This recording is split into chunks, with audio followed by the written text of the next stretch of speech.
Welcome to Boulevard 40, home of the Bible Reading Party, and www.thebiblein1year.com, an online resource to encourage everyone to read the Bible. Today's scheduled reading comes from the book of Daniel, and I will be reading chapters 4 through 6. That is according to my study guide, which is The Woman's Guide to Reading the Bible in a Year by Diane Storts. I'm reading from the New Believer's Bible Compact Version, New Living Translation. If you want to hear the Bible read to you daily, make sure you are subscribed with the bell notification turned on to be alerted each time a new video is released. Also, hit the like button to increase this video's chances of becoming recommended to others. Daniel chapter 4. Nebuchadnezzar's dream about a tree. King Nebuchadnezzar sent this message to the people of every race and nation and language throughout the world. Peace and prosperity to you. I want you all to know about the miraculous signs and wonders the Most High God has performed for me. How great are his signs, how powerful his wonders. His kingdom will last forever, his rule through all generations. I, Nebuchadnezzar, was living in my palace in comfort and prosperity, but one night I had a dream that frightened me. I saw visions that terrified me as I lay in my bed. So I issued an order calling in all the wise men of Babylon, so they could tell me what my dream meant. When all the magicians, enchanters, astrologers, and fortune tellers came in, I told them the dream, but they could not tell me what it meant. At last, Daniel came in before me, and I told him the dream. He was named Belteshazzar after my God, and the spirit of the holy gods is in him. I said to him, Belteshazzar, chief of the magicians, I know that the spirit of the holy gods is in you, and that no mystery is too great for you to solve. Now, tell me what my dream means to me. While I was laying in my bed, this is what I dreamed. I saw a large tree in the middle of the earth.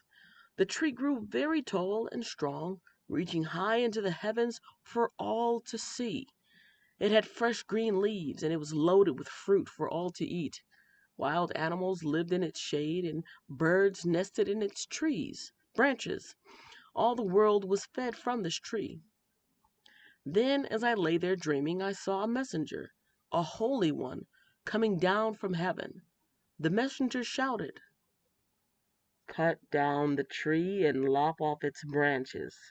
Shake off its leaves and scatter its fruit. Chase the wild animals from its shade and the birds from its branches, but leave the stump and the roots in the ground, bound with a band of iron and bronze, and surrounded by tender grass. Now let him be drenched with the dew of heaven, and let him live with the wild animals among the plants of the field for 7 periods of time. Let him have the mind of a wild animal instead of the mind of a human. For this has been decreed by the messengers. It is commanded by the holy ones, so that everyone may know that the Most High rules over the kingdoms of the world. He gives them to anyone he chooses, even to the lowliest of people. Belteshazzar, that was the dream that I, King Nebuchadnezzar, had. Now tell me what it means, for none of the wise men of my kingdom can do so. But you can tell me because the spirit of the holy gods is in you. Daniel explains the dream. Upon hearing this, Daniel, also known as Belteshazzar, was overcome for a time, frightened by the meaning of the dream. Then the king said to him, Belteshazzar, don't be alarmed by the dream and what it means. Belteshazzar replied, I wish the events foreshadowed in this dream would happen to your enemies, my lord, and not to you. The tree you saw was growing very tall and strong, reaching high into the heavens for all the world to see. It had fresh green leaves and was loaded with fruit for all to eat. Wild animals lived in its shade, and birds nested in its branches. That tree, your majesty, is you. For you have grown strong and great. Your greatness reaches up to heaven, and your rule to the ends of the earth. Then you saw a messenger, a holy one, coming down from heaven and saying, Cut down the tree and destroy it, but leave the stump and the roots in the ground, bound with a band of iron and bronze, and surrounded by tender grass. Let him be drenched with the dew of heaven. Let him live with the animals of the field for 7 periods of time. This is what the dream means, your majesty, and what the Most High has declared will happen to my lord the king. You will be driven from human society, and you will live in the fields with the wild animals. You will eat grass like a cow, and you will be drenched with the dew of the heaven. 7 periods of time will pass while you live this way, until you learn that the Most High rules over the kingdoms of the world and gives them to anyone he chooses. But the stump and roots of the tree were left in the ground. This means that you will receive your kingdom back again when you have learned that heaven rules. King Nebuchadnezzar, please accept my advice. Stop sinning and do what is right. Break from your wicked past and be merciful to the poor. Perhaps then you will continue to prosper. The dream's fulfillment. But all these things did happen to King Nebuchadnezzar. 12 months later, he was taking a walk on the flat roof of the royal palace in Babylon. As he looked out across the city, he said, Look at this great city of Babylon. By my own mighty power, I have built this beautiful city as my royal residence to display my majestic splendor. While these words were still in his mouth, a voice called down from heaven, O King Nebuchadnezzar, this message is for you. You are no longer ruler of this kingdom. You will be driven from human society. You will live in the fields with the wild animals, and you will eat grass like a cow. 7 periods of time will pass while you live this way until you learn that the Most High rules over the kingdoms of the world and gives them to anyone he chooses. That same hour, the judgment was fulfilled, and Nebuchadnezzar was driven from human society. He ate grass like a cow, and he was drenched with the dew of heaven. He lived this way until his hair was as long as eagle's feathers, and his nails were like bird's claws. Nebuchadnezzar praises God. After this time had passed, I, Nebuchadnezzar, looked up to heaven. My sanity returned, and I praised and worshipped the Most High and honored the one who lives forever. His rule is everlasting, and his kingdom is eternal. All the people of the earth are nothing compared to him. He does as he pleases, among the angels of heaven and among the people of the earth. No one can stop him or say to him, What do you mean by doing these things? When my sanity returned to me, so did my honor and glory and kingdom. My advisers and nobles sought me out, and I was restored as head of my kingdom with even greater honor than before. Now I, Nebuchadnezzar, praise and glorify and honor the King of heaven. All his acts are just and true, and he is able to humble the proud. Chapter 5. The Writing on the Wall. Many years later, King Belshazzar gave a great feast for 1,000 of his nobles, and he drank wine with them. While Belshazzar was drinking the wine, he gave orders to bring in the gold and silver cups that his predecessor, Nebuchadnezzar, had taken from the temple in Jerusalem. He wanted to drink from them with his nobles, his wives, and his concubines, so they brought these gold cups taken from the temple, the house of God in Jerusalem, and the king and his nobles, his wives, and his concubines drank from them.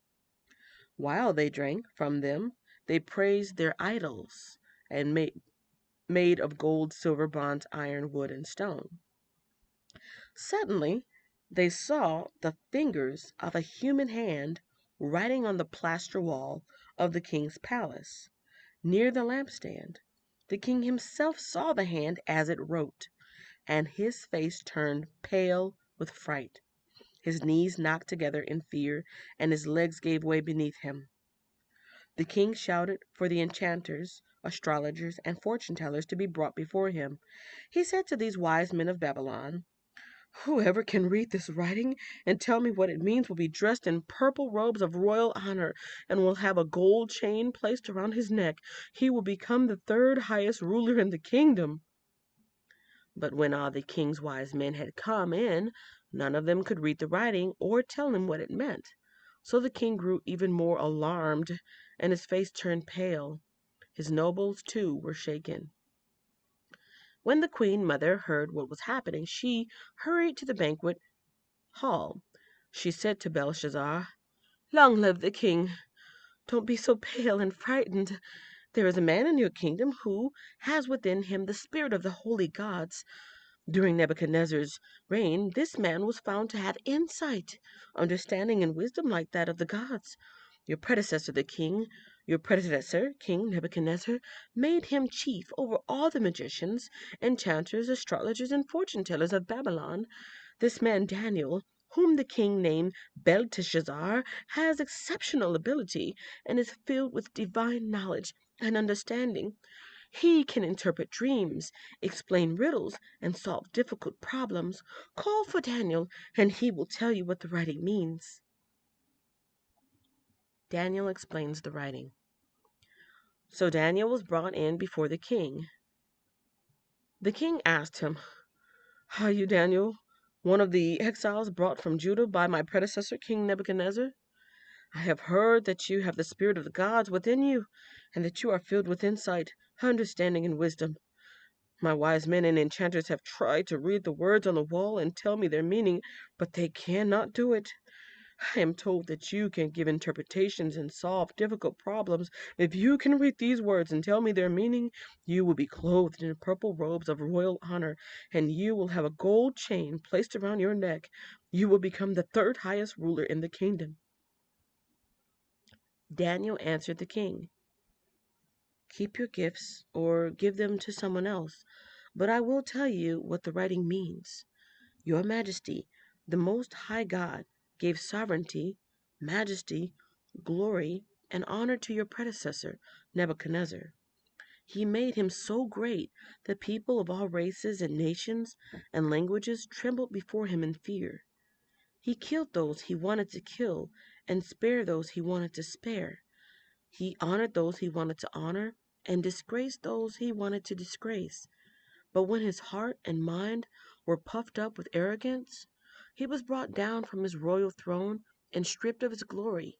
He was driven from human society.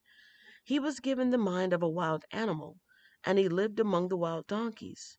He ate grass like a cow, and he was drenched with the dew of heaven, until he learned that the Most High God rules over the kingdoms of the world and appoints anyone he desires to rule over them. You are his successor, old Belshazzar, and you knew all this, yet you have not humbled yourself, for you have proudly defied the Lord of heaven and have had these cups from his temple brought before you. You and your nobles and your wives and concubines have been drinking wine from them while praising gods of silver, gold, bronze, iron, wood, and stone, gods that neither see, nor hear, nor know anything at all. But you have not honored the God who gives you the breath of life and controls your destiny. So, God has sent this hand to write this message. This is the message that was written. Mene, Mene, Tekel, and Parsin. This is what these words mean. Mene means numbered. God has numbered the days of your reign and has brought it to an end. Tekel means weighed. You have been weighed on the balances and have not measured up. Parsin means divided. Your kingdom has been divided and given to the Medes and Persians.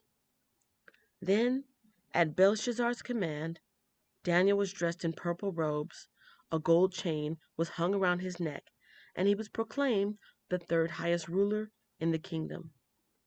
That very night, Belshazzar, the Babylonian king, was killed, and Darius, the Mede, took over the kingdom at the age of 62. Chapter 6. Daniel in the Lion's Den. Darius, the Mede, decided to divide the kingdom into 120 provinces, and he appointed a high officer to rule over each province. The king also chose Daniel and 2 others as administrators to supervise the high officers and protect the king's interests. Daniel soon proved himself more capable than all the other administrators and high officers. Because of Daniel's great ability, the king made plans to place him over the entire empire. Then the other administrators and high officers began searching for some faults in the way Daniel was handling government affairs, but they couldn't find anything to criticize or condemn. He was faithful, always responsible, and completely trustworthy. So they concluded, our only chance of finding grounds for accusing Daniel will be in connection with the rules of his religion. So the administrators and high officers went to the king and said, long live King Darius! We are all in agreement, we administrators, officials, high officers, advisors, and governors, that the king should make a law that will be strictly enforced. Give orders that for the next 30 days, any person who prays to anyone, divine or human, except to you, your majesty, will be thrown into the den of lions.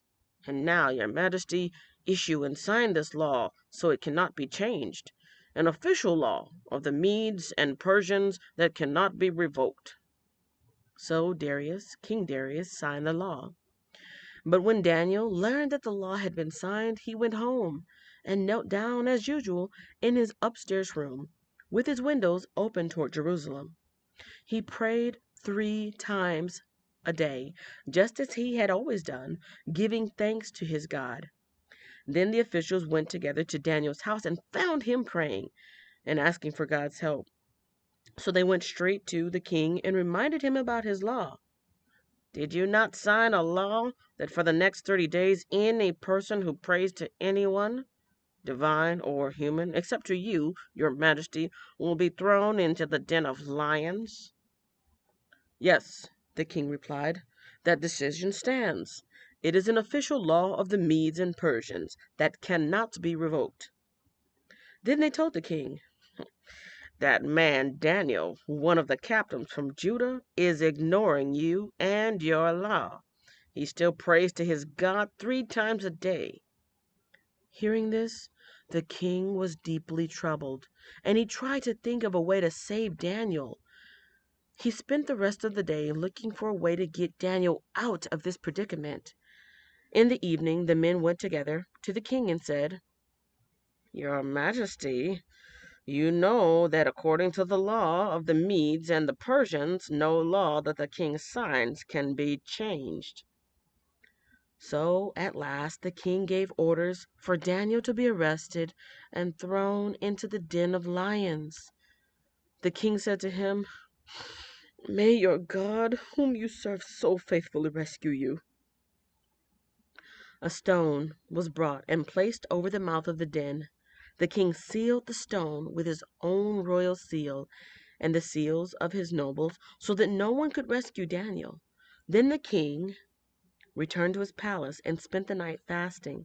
He refused to his usual entertainment and couldn't sleep at all that night. Very early the next morning, the king got up and hurried out to the lion's den.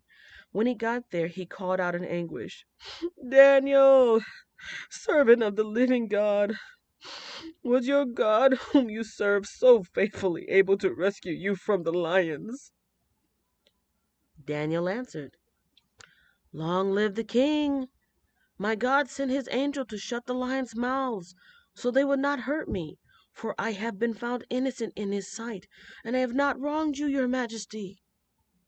The king was overjoyed and ordered that Daniel be lifted from the den. Not a scratch was found on him, for he had trusted in his God.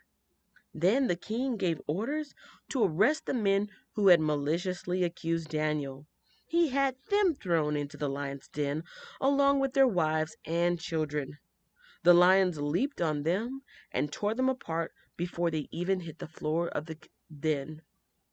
Then King Darius sent this message to the people of every race and nation and language throughout the world. Peace and prosperity to you. I decree that everyone throughout my kingdom should tremble with fear before the God of Daniel. For he is the living God, and he will endure forever. His kingdom will never be destroyed, and his rule will never end. He rescues and saves his people. He performs miraculous signs and wonders in the heavens and on earth. He has rescued Daniel from the power of the lions. So Daniel prospered during the reign of Darius and the reign of Cyrus the Persian. This concludes today's reading. If you enjoyed it, share it with someone else who would appreciate it. Don't forget to check out the description box below, which has bonus information like the link to our website, the Bible I'm reading from, the study guide I'm using, and recommended channels to supplement your study of the Bible. I look forward to responding to your feedback and questions in the comments, and I hope to see you in the next video. Thank you for listening.